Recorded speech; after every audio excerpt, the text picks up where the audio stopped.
72. Hold on to that number. I'll come back to it in a minute, and when I do, it's going to break a fact you've probably repeated to other people without ever checking it. Here's a quick game before we start. Guess. If you were born 30,000 years ago, survived being a baby, survived being a toddler, made it all the way to your 15th birthday, how old do you think you'd realistically live to? Most people guess somewhere around 30. Maybe 35 if they're feeling generous toward our ancestors. You'd be off by decades.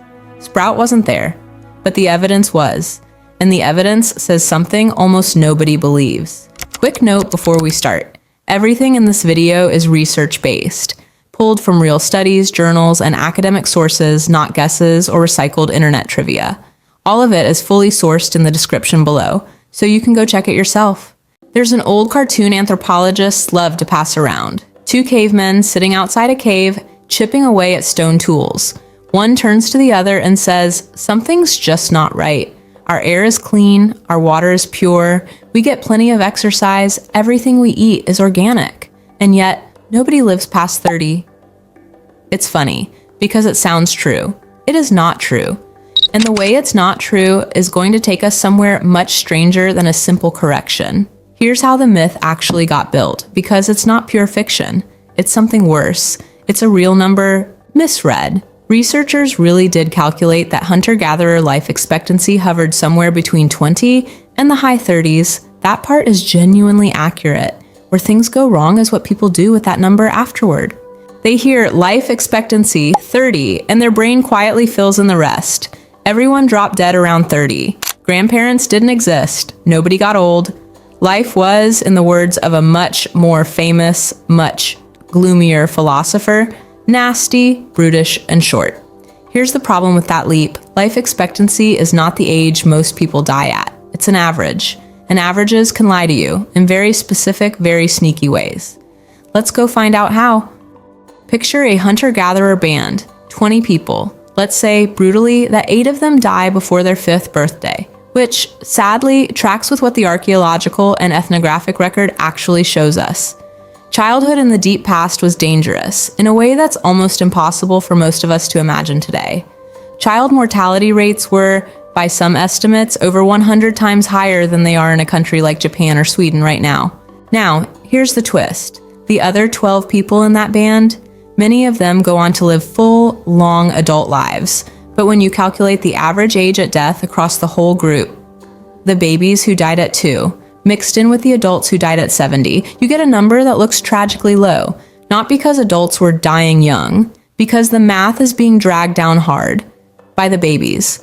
This is what researchers call a U-shaped mortality curve, high risk of death in infancy and early childhood. Then a long, relatively stable stretch of adulthood. Then, just like today, risk climbing again in old age. Here's that number I told you to hold on to. A major cross-cultural study, analyzing real hunter-gatherer populations, not guesswork, found that once someone survived to age 15, the single most common age of death was 72. Say that next to everyone died by 30 and see how strange it sounds now. And it's not just one lucky group skewing the data.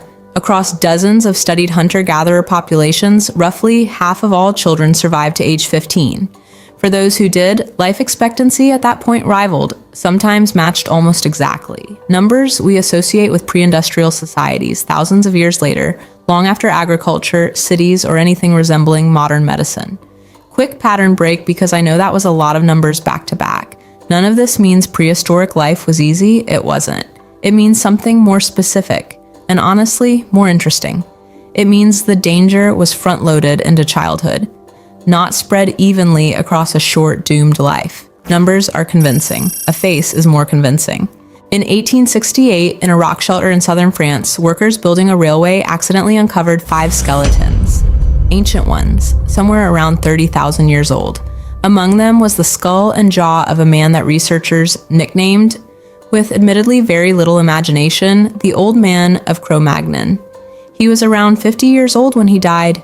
30,000 years ago.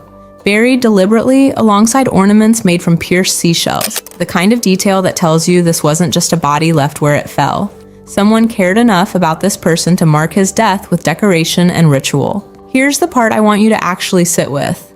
50 years old is not a fluke discovery. It's not the one lucky skeleton out of thousands. It's one data point in a much larger, much stranger pattern of older individuals showing up again and again in the fossil and archaeological record, going back tens of thousands of years before anyone farmed a single crop. Grandparents were not a modern invention. They were there the entire time. Here's an open loop I planted earlier and never closed. I said the math itself proves that everyone died at 30. Idea can't be true. Let's actually do that math. Human females go through menopause on average somewhere around age 45. Evolution does not generally keep a biological feature around for free. If women were reliably dying at 25 or 30, menopause would be a pointless trait, a switch that flips off decades after everyone's already dead. Evolution doesn't waste energy building switches nobody lives to use. There's a real, actively studied explanation for why menopause exists at all, and it's called the grandmother hypothesis. Anthropologist Kristen Hawkes studied a hunter-gatherer group in Tanzania called the Hadza and found something remarkable. Grandmothers were spending up to 8 hours a day gathering food, not for themselves, but specifically for their grandchildren. The theory goes like this. A woman who stops having her own children, but pours that same energy into helping her grandchildren survive, can in the long run pass on more of her genetic line than she would by continuing to have babies herself, especially as her own body takes on more risk with age. For that trade to make evolutionary sense at all, grandmothers had to actually exist, in real numbers, living long enough and consistently enough for natural selection to notice and favor it. And there's a second piece of math, even simpler than the first, population growth itself.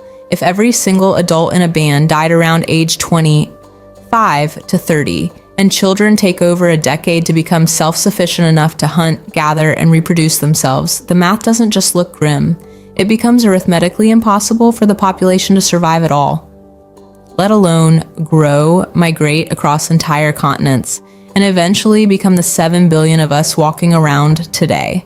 The species doesn't get to where it is now if the myth is true. We are, ourselves, living proof against it. Here's a pattern break for you. And also proof this isn't just something anthropologists reconstructed from bones and math.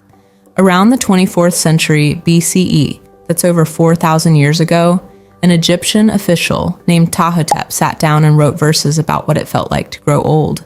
The aches, the fading senses, the frustration of a body that no longer does what it used to. Someone had to live long enough and know enough other people who'd lived long enough for that experience to be worth writing down as shared, recognizable wisdom. You don't write a poem about the miseries of old age in a world where nobody reaches old age. The document itself is evidence against the myth it long predates. So why does this particular myth stick around so hard when the actual math falls apart the moment you look at it closely? Partly, I think it's flattering. It lets us believe that everything good about modern life, long lifespans, grandparents who get to know their grandchildren growing old at all, is a gift that only civilization, medicine, and progress could have given us. It makes the past feel smaller and more pitiable than the present, and there's something quietly comforting about that story. But there's a bigger lesson hiding underneath this one, and it's not really about cavemen at all. It's about how easily an average can be mistaken for a typical experience. The same statistical trap that convinced generations of people that prehistoric humans dropped dead at 30 shows up constantly in how we talk about modern life too. Averages get treated as universal truths, when they're often just a number quietly shaped by extremes at either end. Prehistoric people weren't living shorter lives so much as they were living riskier, early ones. Once someone made it past the most dangerous years, they very often got to grow old, gather wisdom, watch grandchildren grow, and yes, probably complain about their aching joints exactly like Ptahhotep did, exactly like we do now. So the next time someone tells you cavemen were lucky to see 30, you now know the real number, 72, and you know exactly why the myth got the math wrong in the first place. That's the story the bones told us. Stay curious, and I'll see you next time.